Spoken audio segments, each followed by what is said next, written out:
ग्रामीण भागात अशा प्रकारचं वातावरण.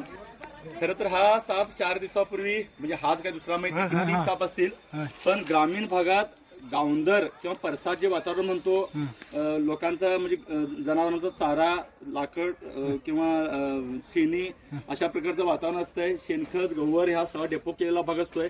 त्यामुळे गावचा जो भाग असतोय, शेताच्या बाजूने आलेले साप गावंदरीला जमा होतात, लक्षात घ्या.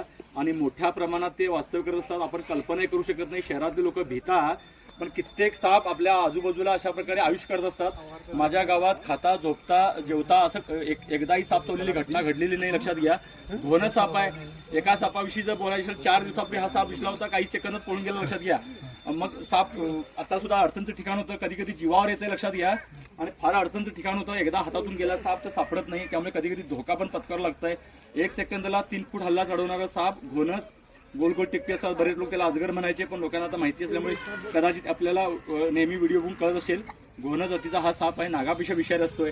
आपला हात पाय पडला चावू शकतो. शेतकऱ्यांनी, विशेषतः ग्रामीण भागात शेतकऱ्यांना हा जवळचा शेजारी पाहुणा असा प्रकारे लक्षात घ्या. त्यामुळे आपण नेहमी काळजी घेणं जास्त गरजेचं आहे. महत्वाची गोष्ट म्हणजे आपण काळजी घेतो की नाही महत्वाचं नाही, लक्षात घ्या.